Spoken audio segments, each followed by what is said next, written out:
Hi there. In this video, I'm going to talk through how I've used Notion over the years for homeschooling and how it sort of evolved from just a simple planning tool into something much more robust where my son is actually able to have his own Notion account and collaborate with me in our own workspace.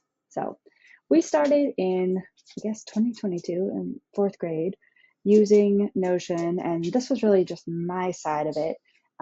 At this point, I hadn't brought him in and looped him in. It was just a tool for me to capture resources as I'm looking for them, hearing about them from others and different, co-op groups, Facebook groups, things like that, other homeschooling communities, and be able to jot them down and then get a plan of what is our year going to look like? What are we focusing on subject-wise? And that was really all I used it for.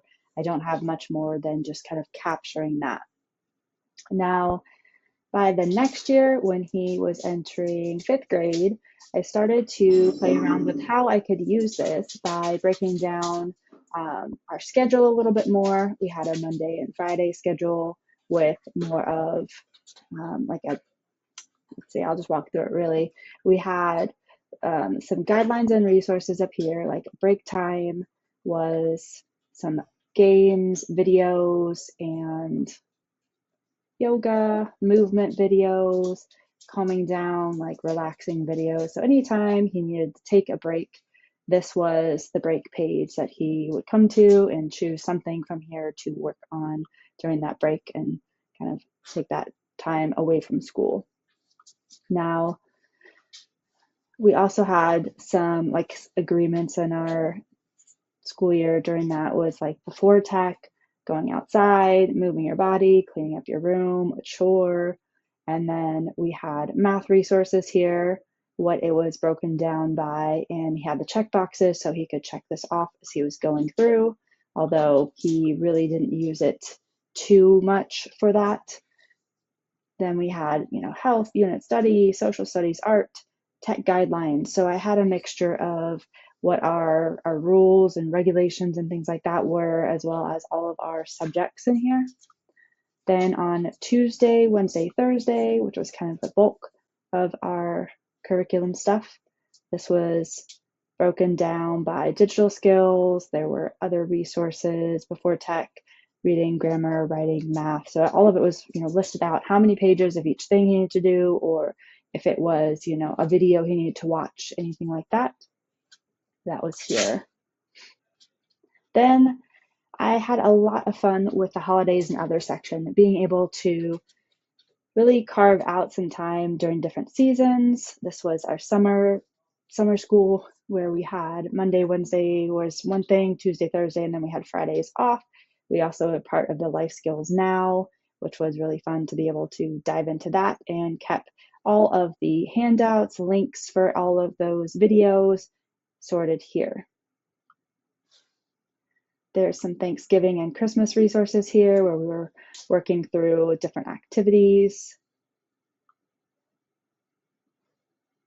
And then I created quite a few different like bookmarks here to reference some things that I wanted to come back to or have him come back to and read through again, usually tech skills. And then there's also this Neil.fun, which is a really fun website that has all kinds of like, really simple games that they can play on the computer.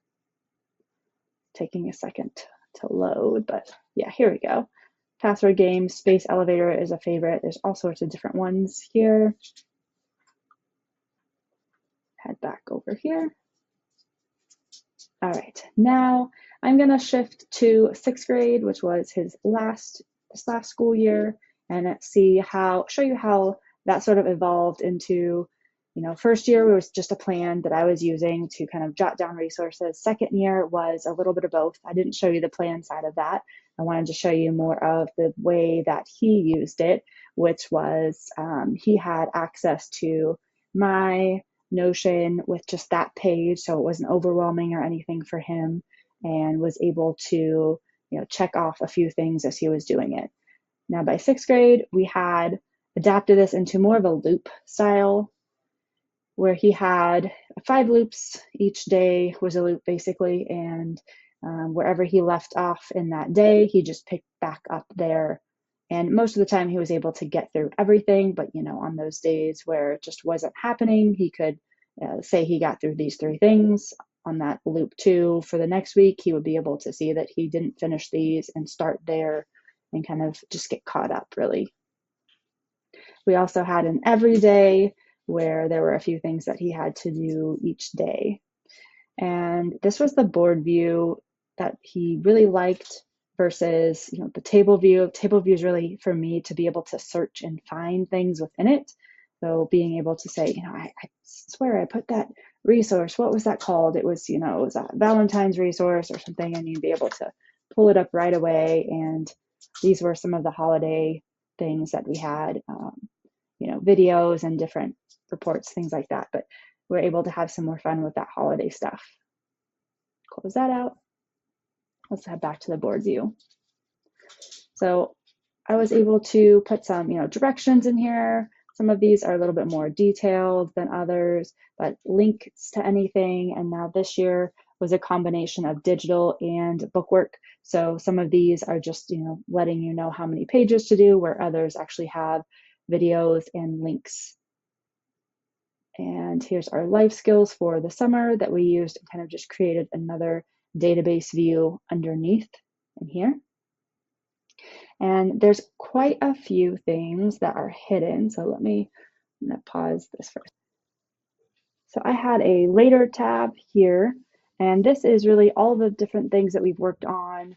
I just want to pull up this one to show you an example. We were doing a life and body unit in science. This was 9 different parts. So each week, 2 weeks, we had a unit to focus on.